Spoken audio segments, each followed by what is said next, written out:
Aikido is quite effective in incapacitating street bullies and arrogant individuals. However, in this video, we will see how effective Aikido is when facing a professional MMA fighter. Some techniques in Aikido are known to be very painful. However, in MMA fights, fighters' hands are wrapped and taped. Despite this, fighters like Anderson Silva have trained in Aikido and have tried to incorporate its techniques into fights within the octagon.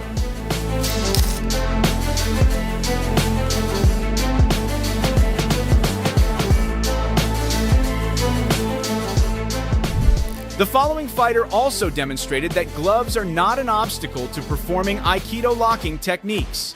He managed to make his opponent fall using a perfectly executed wrist lock technique.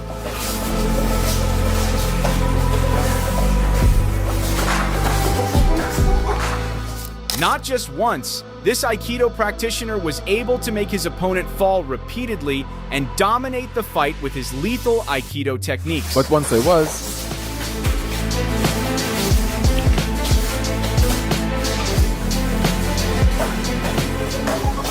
This is an example of how Aikido can be effectively used in an MMA fight. Aikido itself is a Japanese martial art developed in the early 20th century by Morihei Ueshiba. Aikido focuses on harmonizing with the opponent's energy rather than confronting it directly.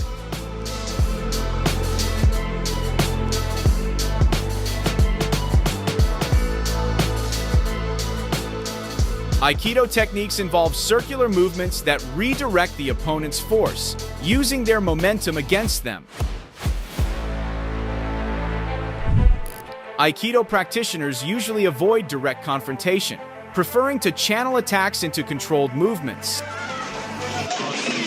on, man, not today. Please put the gun away.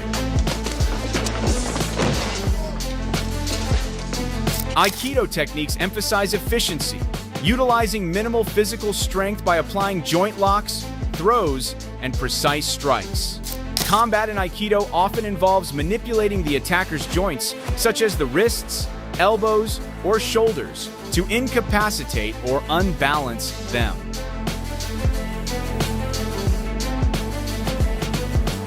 To defend, practitioners frequently deflect attacks by blending with incoming force and redirecting it through circular movements.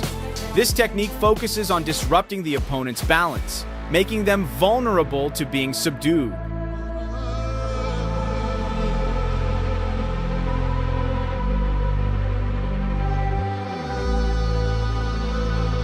Overall, Aikido's philosophy of blending, circular movements, and minimal force sets it apart as a martial art centered on harmony and effective self-defense.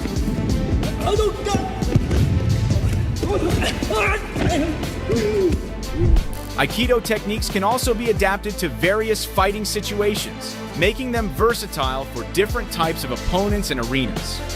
For instance, in a match between a one-handed Aikido master and a professional MMA fighter, the Aikido master managed to challenge the MMA fighter significantly, even with just one hand.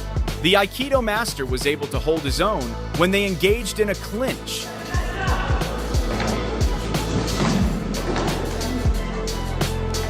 He even managed to take the MMA fighter to the ground.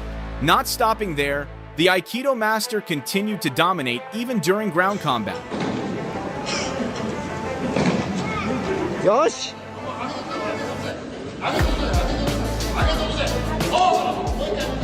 Next, there was an arrogant Aikido practitioner who claimed that his martial art was superior to Brazilian Jiu-Jitsu.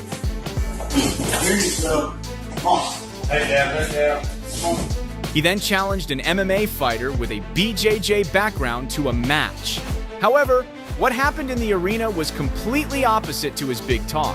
Throughout the fight, he only tried to evade the powerful attacks of the MMA fighter and never once launched an attack. The MMA fighter taught him a valuable lesson with a hard slam to the floor that left him in significant pain.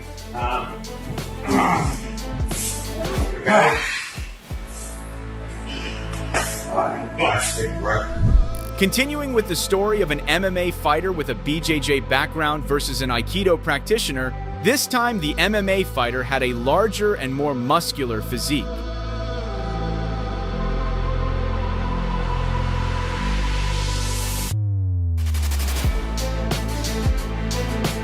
They were engaged in a clinch position for a long time before the MMA fighter finally managed to take down the Aikido master with his immense strength.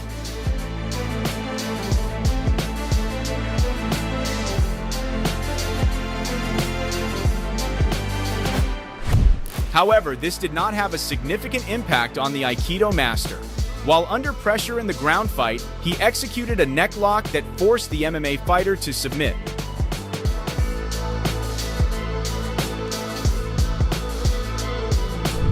Let's move to an outdoor arena where two overweight fighters are competing. The Aikido fighter, wearing white pants, was much older than the MMA fighter. This was evident in their fight, where the MMA fighter dominated with his powerful punches. The MMA fighter took only 30 seconds to win the fight by forcing the Aikido master to the ground.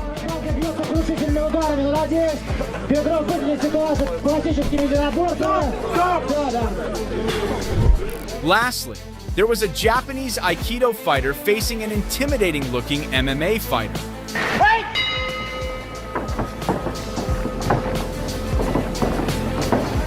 However, the MMA fighter's intimidating appearance did not match his fighting abilities. From the start of the match, the MMA fighter was pressured to the edge of the ring.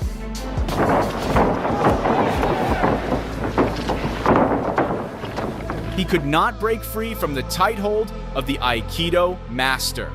Eventually, he was thrown onto the canvas, and they engaged in ground combat. The Aikido practitioner did not give him any chance. The MMA fighter ultimately submitted after being unable to withstand the extremely painful Aikido lock.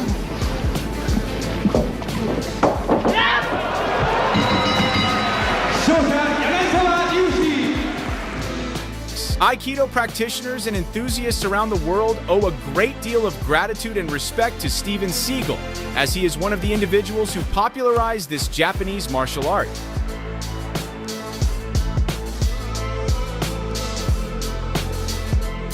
Seagal's first job was as a dishwasher at a restaurant called The Wagon Wheel.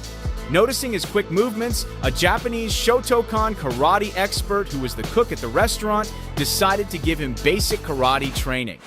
This marked the beginning of Seagal's long martial arts journey. In 1964, he began studying Aikido under the guidance of Harry Kiyoshi Ishisaka. 1 second. これはもうすごい合気道の技ですね。そう、Each and the In his late teens, Seagal moved to Japan with his father, who was visiting the country for military reasons, and they decided to stay there permanently. Not long after, Seagal earned a 7th degree black belt and the title of Shihan in Aikido.